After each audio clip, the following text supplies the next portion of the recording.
बोलिए सत्यनारायण भगवान की जय। पंचमो अध्यायः।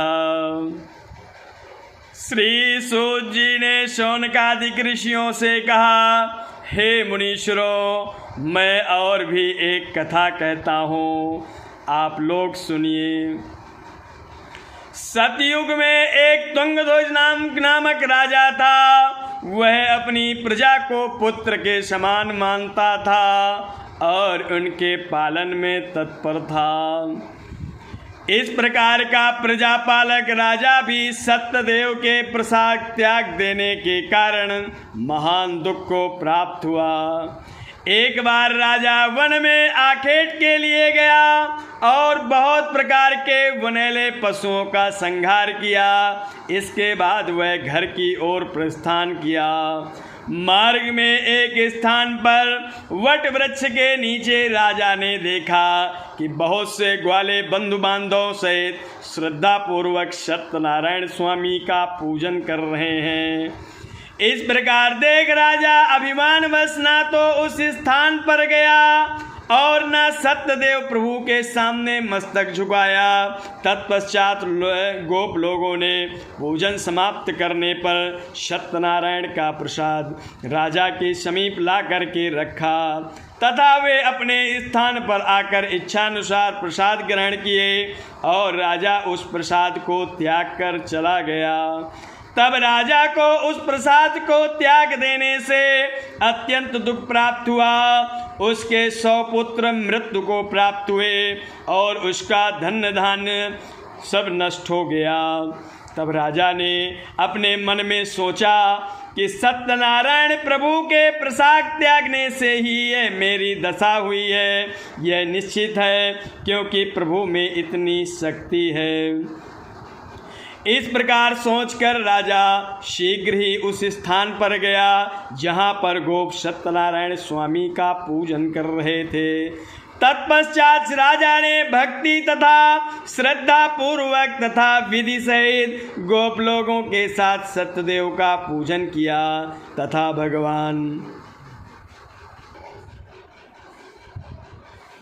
सत्यनारायण की कृपा से राजा को पुत्र तथा धन धान्य पुनः प्राप्त हो गया और वह संसार में सुख भोग करके अंत में वैकुंठ लोक को प्राप्त हुए। सूत जी महाराज बोले, हे शौनकादिक ऋषियों, जो मनुष्य सत्यनारायण प्रभु के इस परम दुर्लभ व्रत को करता है तथा मनोरथ सिद्ध करने वाला पुण्यकारक कथा श्रवण करता है, वह सत्यनारायण के प्रसाद से धन धान्य सब कुछ प्राप्त करता है। जो मनुष्य निर्धन है वह धनवान हो जाता है और जो बंधन में पड़ा है वह बंधन से मुक्त हो जाता है तथा भययुक्त मनुष्य भय से छूट जाता है। यह सत्य है, इसमें संदेह नहीं। और सत्यनारायण के प्रसाद से मनुष्य इस लोक में वांछित फल भोग करके अंत में वैकुंठ में जाकर स्वर्ग सुख को प्राप्त करता है। हे ब्राह्मणों, इस प्रकार जो सत्यदेव के व्रत को आप लोगों से कहा है उसे करने वाले मनुष्य संसार सागर के दुखों से मुक्त हो जाते हैं और कलयुग में विशेष फल देने वाला सत्यनारायण का व्रत है, सत्य है। ऐसे वांछित फल देने वाले प्रभु को कोई काल कहता है, कोई ईश कहता है, कोई सत्यनारायण तथा कोई सत्यदेव कहता है। यह सत्यदेव प्रभु अनेकों प्रकार के रूप धारण करके पृथ्वी पर मनुष्यों का मनोरथ पूर्ण करते हैं तथा इस कलयुग में यही सनातन विष्णु सत्य रूप धारण करके सबकी इच्छा पूरी करते हैं। सूत जी कहते हैं कि हे मुनिसत्तमों, जो मनुष्य यह कथा नित्य पढ़ता तथा सुनता है वह सत्यदेव के प्रसाद से पाप मुक्त हो जाता है। हे मुनीश्वरों, जिन्होंने पूर्व जन्म में सत्यनारायण स्वामी का पूजन किया था उनके दूसरे जन्म का हाल कर रहा हूँ। सुनो, सतानंद जो महान विद्वान थे, दूसरे जन्म में सुदामा नाम के ब्राह्मण हुए और भगवान कृष्ण जी की भक्ति करके मोक्ष को प्राप्त हुए। भिल्ल लकड़हारा दूसरे जन्म में निषाद हुआ और श्री रामचंद्र जी को गंगा पार उतार कर स्वयं उनकी कृपा से भवसागर से पार हो गया, अर्थात वैकुंठ धाम को प्राप्त हुआ। और उल्कामुख राजा दूसरे जन्म में महाराज दशरथ हुए, जो भगवान श्री रंगनाथ जी का पूजा करके मोक्ष को प्राप्त हुए। और साधु वैश्य भी धार्मिक तथा सत्यसंध मोरध्वज राजा हुआ।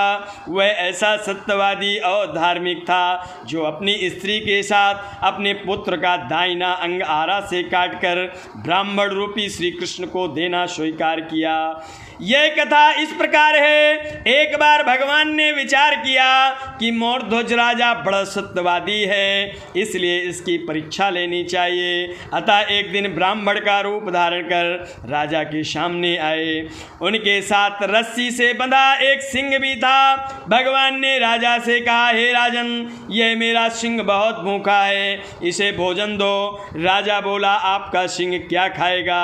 भगवान ने उत्तर दिया, तुम्हारे इकलौते पुत्र के दाहिने अंग का मांस खाएगा, और साथ ही शर्त यह है कि तुम और तुम्हारी स्त्री आरा से काटे और आंसू ना बहें।